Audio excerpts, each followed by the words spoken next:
ಎಲ್ಲರಿಗೂ ನಮಸ್ಕಾರ. My food and spirituality ಚಾನಲ್ಗೆ ಸ್ವಾಗತ ಸ್ನೇಹಿತರೆ. ಜಪಾಕುಸುಮ ಸಂಕಾಸಂ ಕಾಸಪೇಯಂ ಮಹಾದ್ವಿತೀಯಂ ತಮೋರಿಂ ಸರ್ವ ಪಾಪಗ್ನಂ ಪ್ರಣತೋಸ್ಮಿ ದಿವಾಕರಹಂ. ಸ್ನೇಹಿತರೆ, ಎಲ್ಲರಿಗೂ ಭಾನುವಾರದ ಶುಭಾಶಯಗಳು. ಇವತ್ತು ನಾನು ಒಂದು ಅದ್ಭುತವಾಗಿರುವಂಥ ಶಕ್ತಿಯುತವಾಗಿರುವಂಥ ಆದಿತ್ಯ ಹೃದಯ ಸ್ತೋತ್ರವನ್ನು ಹೇಳ್ಕೊಡಕೊಂತೀನಿ. ಈ ಸ್ತೋತ್ರವನ್ನು ಪ್ರತಿನಿತ್ಯವಾಗಿ ಪಠಿಸೋದ್ರಿಂದ ಎಲ್ಲರಿಗೂ ಅಕ್ಷಯವಾಗಿರುವಂಥ ಆರೋಗ್ಯ, ಸಂಪತ್ತು, ಸರ್ವ ಶತ್ರುಗಳನ್ನು ನಾಶ ಮಾಡಿ ಪಾಪಗಳನ್ನು ಪರಿಹಾರ ಮಾಡುವಂಥ ಅದ್ಭುತವಾದಂಥ ಒಂದು ಸ್ತೋತ್ರ. ನಿಮಗೆ ಗೊತ್ತಿರಬೇಕು, ಈ ಆರೋಗ್ಯಕ್ಕೋಸ್ಕರ ಅಂತ ನಮ್ಮ ಪ್ರಾರ್ಥನೆ ಮಾಡಬೇಕಾದದ್ದು ನಾವು ಸೂರ್ಯನಾರಾಯಣನನ್ನು. ಈಗ ನಾವು ಧನ ಸಂಪತ್ತಿಗಾಗಿ ಮಹಾಲಕ್ಷ್ಮಿ, ವಿದ್ಯೆಗಾಗಿ ಸರಸ್ವತಿ, ಬುದ್ಧಿಗಾಗಿ ಗಣಪತಿಯನ್ನು, ಆಮೇಲೆ ಮೃತ್ಯು ಪರಿಹಾರಕ್ಕಾಗಿ ಶಿವನನ್ನು ಯಾವ ಥರ ಪ್ರಾರ್ಥನೆ ಮಾಡ್ತೀವಿ, ಅದೇ ಥರ ಆರೋಗ್ಯ ಅಂದ್ರೆ ನಮಗೆ ಸೂರ್ಯನಾರಾಯಣ. ಹಾಗಾಗಿ ಪ್ರತಿನಿತ್ಯವಾಗಿ ನಮಗೆ ಏನೇ ಆರೋಗ್ಯ ಸಮಸ್ಯೆ ಇದ್ದರೂ ಈ ಸೂರ್ಯನಾರಾಯಣನ ಒಂದು ಸಂಬಂಧಪಟ್ಟಂಥ ಸ್ತೋತ್ರಗಳನ್ನು ಪಠಿಸೋದ್ರಿಂದ ಸಕಲ ಆರೋಗ್ಯ ಭಾಗ್ಯ ಸಿಗುತ್ತೆ ಸ್ನೇಹಿತರೆ. 7 ಜನ್ಮದಲ್ಲಿ ಮಾಡಿರುವಂಥ ಪಾಪಗಳನ್ನು ಪರಿಹಾರ ಮಾಡಿ ಆರೋಗ್ಯ ಕೊಡುವಂಥ ಈ ಸ್ತೋತ್ರವನ್ನು ಪ್ರತಿನಿತ್ಯವಾಗಿ ಪಠಿಸ್ರಿ. ಫ್ರೀ ಇದ್ರೆ, ಇಲ್ಲ ಫ್ರೀ ಇರೋಂಗಿಲ್ಲ ನಾವು ಅಂದರೆ ಭಾನುವಾರ ಫ್ರೀ ಇರ್ತೀರಲ್ಲ, ಎಲ್ಲರೂ ತಪ್ಪದೇ ಈ ಸ್ತೋತ್ರ ಅಥವಾ ಆದಿತ್ಯ ನಾಮಗಳದವಲ್ಲ, 12 ನಾಮಗಳು, ಅವುಗಳನ್ನು ಅಥವಾ ಆದಿತ್ಯದ ಕವಚವನ್ನು, ಒಟ್ಟು ಆದಿತ್ಯ ಸಂಬಂಧಪಟ್ಟಂಥ ಸ್ತೋತ್ರಗಳನ್ನು ಪ್ರತಿನಿತ್ಯವಾಗಿ ಪಠಿಸ್ಕೊತ ಬಂದ್ರೆ ನಮಗೆ ಎಂಥ ಆರೋಗ್ಯ ಸಮಸ್ಯೆ ಇದ್ದರೂ ಕಡಿಮೆ ಆಗ್ತಾ ಬರುತ್ತೆ ಸ್ನೇಹಿತರೆ. ಹಾಗಾಗಿ ತಪ್ಪದೇ ಪಠಿಸ್ರಿ. ಬರೀ ಸ್ತೋತ್ರ ಯಾವ ಥರ ಐತೆ ಅಂತ ನೋಡಿಕೊಂಡು ನೀವು ಹೇಳ್ರಿ. ಇಲ್ಲಾಂದರೆ ಕೇಳಿದ್ರೂ ಸಾಕು, ಪ್ರತಿನಿತ್ಯವಾಗಿ ಕೇಳಿದ್ರೂ ಸಾಕು, ನಮ್ಮ ಆರೋಗ್ಯ ಸಮಸ್ಯೆ ಎಷ್ಟೇ ಸುಧಾರಿಸ್ತಾ. ಬರೀ ಸ್ತೋತ್ರ ಯಾವ ಥರ ಐತೆ ಅಂತ ನೋಡೋಣ. ಈಗ ಶ್ರೀ ಆದಿತ್ಯ ಹೃದಯ ಸ್ತೋತ್ರ. ತಥೋ ಯುದ್ಧ ಪರಿಶ್ರಾಂತಂ ಸಮರೇ ಚಿಂತಯಾ ಸ್ಥಿತಂ ರಾವಣಂ ಚಾಕ್ರತೋ ದೃಷ್ಟ್ವಾ ಯುದ್ಧಾಯ ಸಮುಪಸ್ಥಿತಂ ದೈವತೈಶ್ಚ ಸಮಾಗಮ್ಯ ದ್ರಷ್ಟುಮಭಾಗ್ಯತೋರಣಂ ಉಪಾಗಮ್ಯ ಬ್ರವೀದ್ರಾಮ ಮಗಸ್ಥೋ ಭಗವಾನ್ ಋಷಿ ರಾಮ ರಾಮ ಮಹಾಭಾವೋ ಶೃಣು ಗುಹ್ಯಂ ಸನಾತನಂ येन सर्वानरिं वत्स समरे विजयस्सि आदित्यहृदयं पुण्यं सर्वशत्रुविनाशनं जयावहं जपे नित्यम् अक्षयं परमं शिवं सर्वमङ्गलमाङ्गल्यं सर्वपापप्रणाशनं चिन्ताशोकप्रशमनं मायुर्वर्धनमुत्तमम् रश्मिमन्तं समुद्यन्तं देवासुरनमस्कृतं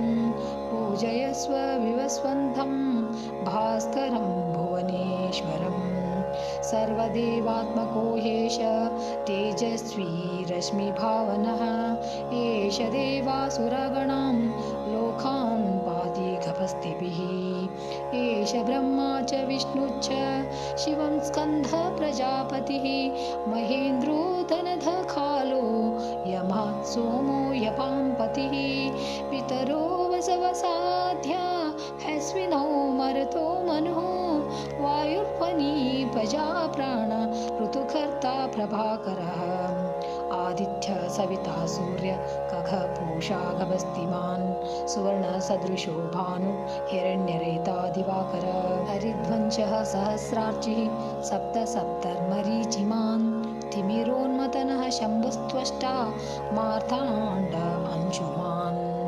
हिरण्यगर्भः शिशिरस्तपनो भास्करो रवि अग्निगर्भोदिते पुत्रः शङ्खशिशिरनाशनः व्योमनाथस्तमो वेदी ऋभृजुसामपारगः घनवृष्टिरपां मित्रो विन्द्ये विधिप्लवङ्गमः आतपी मण्डली मृत्युः पिङ्गळः सर्वतापनः कविर्विश्वो महातेजा रक्तः सर्वभूद्भवः नक्षत्रग्रहताराण मदिभो विश्वभावनः तेजसामपि तेजस्वी द्वादशात्मन्नमोऽस्तु ते नमः पूर्वाय गिरये पश्चिमायाद्रये नमः ज्योतिर्गणानां पते दीनाधिपतये नमः जयाय जयभद्राय हर्यश्वाय नमो नमः नमो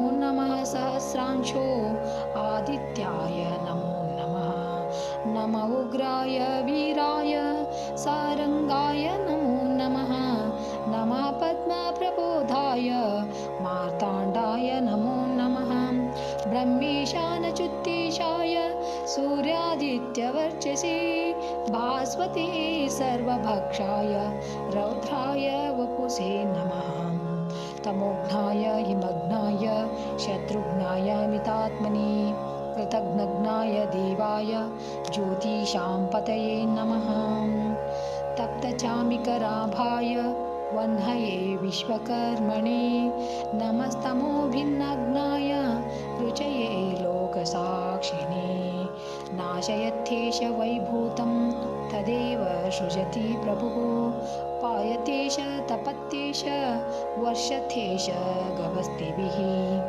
एष सुप्तेषु जागर्ति भूतेषु परिनिष्ठितः एष एवाग्निहोत्रं च फलं चैवाग्निहोत्रिणां वेदाच्च कृतवच्चैव क्रतूनां फलमेव च यानि कृत्यानि लोकेषु सर्व एष रविप्रभुः येन मापत्सु कृत्प्रेषु कान्तारेषु भयेषु च कीर्तयन् पुरुषः कच्चिन्नावसीदति राघव पूजयस्वैनमेकाग्रो देवदेवं जगत्पतिम् एतत्त्रिगुणितं जप्त्वा युद्धेषु विजयस्यसि अस्मिन् क्षणे महाबाहो रावणं त्वं वदिष्यसि एवमुक्त्वा तदागस्तो जगाम च यथागतम् स्फुत्वा महातेजा नष्टशोको भवत्तथा धारयामास सुप्रीतो